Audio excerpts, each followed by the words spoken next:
Spread பண்ணிட்டு இருக்கேன் about nutrition, about women health awareness. So இந்த மாதிரி ப்ரோக்ராம்ஸ் வந்து அடிக்கடி கிரியேட் பண்ணிட்டு இருக்கேன். So besides I run a clinic, so where I train people to become fit and healthy. Next வந்து இந்த ப்ரோக்ராம்க்கு வந்து கொஞ்ச நாளைக்கு முன்னாடி தான் நம்ம வசுமதி மேடம் மீட் பண்ணேன். அவங்க வந்து நாங்க இந்த மாதிரி வந்து இந்த ஒரு ஈவெண்ட் பண்றோம், கட்டாயம் நீங்க வந்து பேசணும் அப்படின்னு சொல்லி சொன்னாங்க. கார்போஹைட்ரேட்ஸ். இப்ப காலைல என்ன டிஃபன் சாப்பிட்டீங்க?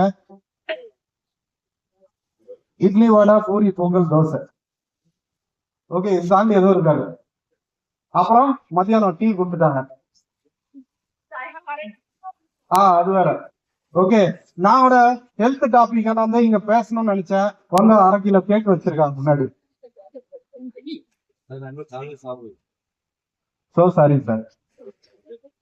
சோ அந்த மாதிரி வந்து மத்தியானம் வந்து என்ன சாப்பிட போறோம்?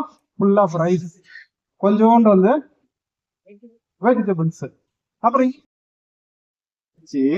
அது இந்த லெவல் கொண்டு வந்துருப்போம். அப்போ மருந்து மாத்திரை என்ன காப்பாத்தி இருக்கு அப்படின்றத நம்ம ரெஜிஸ்டர் பண்ணிருக்கோம். அப்போ ஸ்ட்ராங்கா வந்து நம்ம வந்து ஹாஸ்பிட்டல்ஸ் வந்து நம்புறோம். அப்ப ஆரோக்கியம் எங்க இருக்குன்னா, ஆரோக்கியம் ஹாஸ்பிட்டல்ஸ்ல இல்லைங்க, விழிப்புணர்வுல தான் இருக்கு. நம்ம விழிப்புணர்வை பத்தி தெரிஞ்சுக்கிட்டா மட்டும்தான் வந்து நம்ம வந்து நம்மள வந்து காப்பாத்திக்க முடியும். அப்ப நியூட்ரிஷியஸான ஃபுட்டு வந்து நம்ம எடுக்க ஆரம்பிக்கணும். சரி விகிதாச்சாரத்துல டெய்லி சாப்பிடணும். காய்கறி, பழங்கள், கீரைகள், நட்ஸ் வந்து நம்ம டெய்லி சாப்பிடணும். அப்படி இல்லைன்னா அதுக்கு ஒரு ஆல்டர்னேட்டிவ் எடுத்துக்கணும் அப்படின்ற ஒரு விழிப்புணர்வு என்னைக்கு வருதோ அப்பதான் வந்து ஒரு சுகாதாரமான இந்தியாவை வந்து நம்ம உருவாக்க முடியும். அடுத்த ஜெனரேஷனுக்கு வந்து நம்ம கண்டிப்பா காப்பாற்றணும். ஏன்னா முன்னாடி எல்லாம் எப்படி இருந்ததுன்னா, ஹாஸ்பிட்டலுக்கு போகும்போது எங்க அப்பா அம்மாவை நான் கூட்டிட்டு போறேன், ஹாஸ்பிட்டல்ல எங்க அம்மாவோட இருக்கேன், அப்பாவோட இருக்கேன் அப்படின்னு சொல்றாங்க. இன்னைக்கு எப்படி தெரியுங்களா? பசங்களை கூட்டிட்டு போயிட்டு இருக்காங்க. என் பையனை கூட்டிட்டு போயிட்டு இருக்கேன், பொண்ணை கூட்டிட்டு போயிட்டு இருக்கேன். கேட்டா 10 வயசு. என்ன பிரச்சனைனா கான்ஸ்டிபேஷன், 2 days போல 3 days போல அப்படின்ட்டு. அப்ப வந்து அந்த கான்ஸ்டிபேஷன் எங்க இருந்து வருது தெரியுங்களா? நார் சத்து இல்லாத உணவை நம்ம சாப்பிடறதுதான். நிறைய பேருக்கு நார் சத்துனா என்னன்னே தெரியாது. சோ அந்த விழிப்புணர்வு இல்ல. அப்போ நார் சத்து ஏன் கிடைக்கல தெரியுங்களா? அவங்க எடுக்கிற லேஸ், சிப்ஸ், பர்கர் இதெல்லாம் கொடுக்குறாங்க. கொடுக்கறது தப்பு இல்லை, கூட கொஞ்சம் நார் சத்து கொடுக்கலாம் இல்லையா? சோ அந்த ஒரு நார் சத்து கொடுக்காத ஒரு விஷயத்தினால ஒரு குழந்தைய வந்து நோயாளி ஆக்கிட்டு இருக்கோம் குழந்தையில இருந்து. சோ அப்ப வந்து அந்த விஷயம் வந்து மாறணும். ஒரே ஒரு விஷயங்க, நான் நேச்சுரோபதி ஆனோடனே ஃபர்ஸ்ட் விஷயம் நான் கத்துக்கிட்டது என்ன தெரியுங்களா? சோ நம்ம பிறக்கும் போது ஒரு செல்லா தான் இருக்கும். நம்ம பிறப்போம் ஃபர்ஸ்ட் ஒரே ஒரு செல்லா தான் இருக்கணும். கரெக்டுங்களா? அந்த செல்லு தான் இத்தனை கோடி செல்ஸா உருவாக்கி இருக்கு. அப்போ அந்த உடம்புக்கு அந்த இன்டெலிஜென்ஸ் இருக்கா இல்லையா? கண்டிப்பா இருக்கு. அப்போ இத்தனை கோடி செல்ஸ் சேர்ந்து ஒரு குட்டி ஒரு ஆர்கன், அதுவும் செல்ஸ் தானே, அதை உருவாக்க முடியாதா? அதை ரிப்பேர் பண்ண முடியாதா? அப்ப அதுக்கு என்ன கொடுக்கணும்?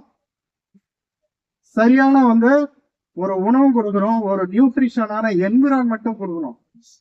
நான் எல்லாத்தையும் சாப்பிட்டு நான் தூங்க மாட்டேங்க, என்ன முடியாது, சத்தியமா முடியாது. நியூட்ரிஷனுக்கு எவ்வளவு இம்பார்ட்டன்ஸ் கொடுக்கணுமோ அந்த அளவுக்கு ஸ்லீப் தான். இன்னைக்கு வந்து வாட்ஸ்அப்ல எல்லாரும் 1 மணி வரைக்கும் ஆக்டிவா இருக்காங்க.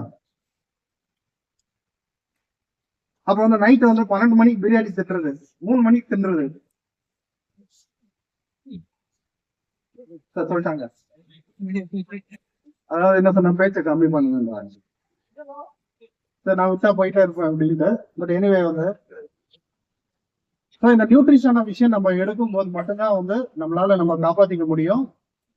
இந்த மாதிரி பெண்களுக்கு சம்பந்தமான விஷயம், அதாவது ஒரே ஒரு சின்ன சீக்ரெட் சொல்லி நான் முடிச்சிடுறேன். ஃபர்ஸ்ட் வந்து நம்மளுக்கு தேவை நியூட்ரிஷன், செகண்ட் சர்க்குலேஷன். நான் நியூட்ரிஷன் மட்டும் எடுத்துட்டு சர்க்குலேஷன் பண்றேன்னா முடியாது. இது ரெண்டுமே நம்ம வந்து பேலன்ஸ் பண்ணோம்.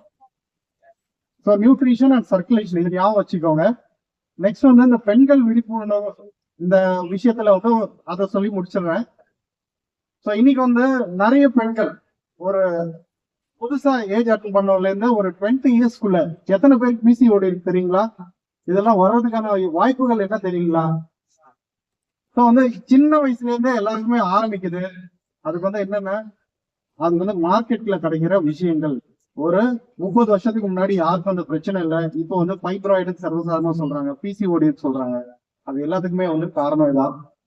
ஸோ இந்த மாதிரி நிறைய டீடைல்ஸ் வந்து நம்ம நிறைய பேசலாம், ஃபியூச்சர்ல மீட் பண்ண போறோம். ஏன்னா இப்போ வாய்ப்புகள் எனக்கு கம்மியா கொடுக்கப்பட்டிருக்கு. அதனால வந்து இன்னைக்கு இந்த பேச்சுரையை முடிச்சுக்கிறேன். ஸோ மேடம்க்கு வந்து ஒரு நன்றி, என்னை கூப்பிட்டதுக்கு, என்னை வந்து இந்த ஈவெண்ட்ல என்ன வந்து உங்களுக்கு எக்ஸ்போஸ் பண்ணதுக்கு. ஸோ என்னோட கான்டாக்ட் டீடைல்ஸ் தேவைப்பட்டா வந்து நீங்க மேடம் கிட்ட வாங்கிக்கலாம். ரொம்ப நன்றி, நம்ம மீண்டும் சந்திப்போம். தேங்க்யூ.